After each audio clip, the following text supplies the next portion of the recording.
उपमुख्यमंत्री अजित पवार माळेगाव कारखान्याचे चेअरमन झालेले आहेत। आताची महत्त्वाची बातमी, माळेगाव कारखाना निवडणुकीमध्ये अजितदादा गटाची बाजी। 21 पैकी 12 उमेदवार जिंकून दादाने यामध्ये बाजी मारली आहे। माळेगाव कारखाना निवडणुकीमध्ये अजित पवार गटाची बाजी।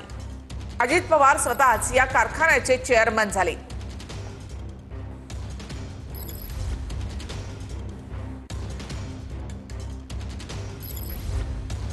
तर 21 पैकी 12 उमेदवार जिंकून दादानी यामध्ये बाजी मारलेली आहे। माळेगाव कारखाना निवडणूक दादानी अत्यंत प्रतिष्ठेची केलेली होती आणि त्यानंतर अजित पवार हे स्वतः कारखान्याचे नवे चेअरमन असणार आहेत। अधिक माहिती आपण घेऊयात आमचे प्रतिनिधी योगेश बोरसे यांच्याकडून। योगेश, अजित पवार गटाची बाजी माळेगाव कारखान्यात। निश्चितच माळेगाव सहकारी साखर कारखान्यावरती अजित पवारांनी एक हाती सत्ता मिळवलेली आहे।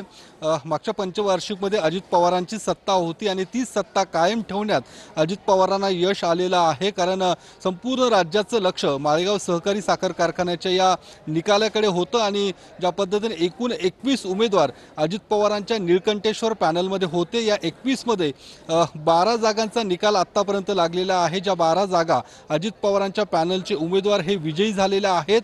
इतर 8 उमेदवार हे अजित पवारांच्या पॅनलचे सध्या आघाडीवरती आहेत। म्हणजे एकूण 20 उमेदवार सध्या अजित पवारांच्या आघाडीवर आहेत। आणि दुसरीकडे चंद्रराव तावरे यांचा जो सहकार बचाव पॅनल आहे त्यांचं एकमेव चंद्रराव तावरे हे स्वतः सध्या आघाडीवरती आहेत। इतर जे 20 उमेदवार आहेत त्यांचा मात्र पराभव झाल्याचं एकूण स्पष्ट होताना दिसतंय आणि त्यामुळे अजित पवारांनी या माळेगाव सहकारी साखर कारखान्यावरती एक हाती सत्ता कायम ठेवलेली आहे। ज्या पद्धतीने गेल्या महिनाभरापासून या माळेगाव सहकारी साखर कारखान्याच्या निवडणुकीची रंगतदार अशी निवडणूक पाहायला मिळाली होती। अजित पवारांनी स्वतः मीच या कारखान्याचा चेअरमन असणार अशा पद्धतीने जाहीर देखील केलं होतं आणि त्यामुळे आता अजित पवार या कारखान्याचे चेअरमन होणार का हे बघणं देखील महत्त्वाचं असणार आहे। का पुन्हा कुणाला संधी देणार हे बघावं लागणार आहे। मात्र ज्या पद्धतीने अजित पवारांनी या संपूर्ण निवडणुकीमध्ये स्वतः बारामतीमध्ये ठाण मांडून बसले होते, वेगवेगळे मुद्दे देखील या निवडणुकीमध्ये समोर आले होते, पैशांचं वाटप झाल्याचा आरोप देखील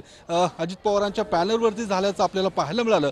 मात्र आजचा जो काही निकाल आलेला आहे तो अर्थातच अजित पवार यांच्या बाजूने आलेला आहे। धन्यवाद योगेश एकूणच माहितीबद्दल। तर माळेगाव कारखान्यामध्ये अजित पवार हे आता चेअरमन असणार आहेत। 21 पैकी 12 उमेदवार जिंकून दादानी या निवडणुकीमध्ये बाजी मारली आहे।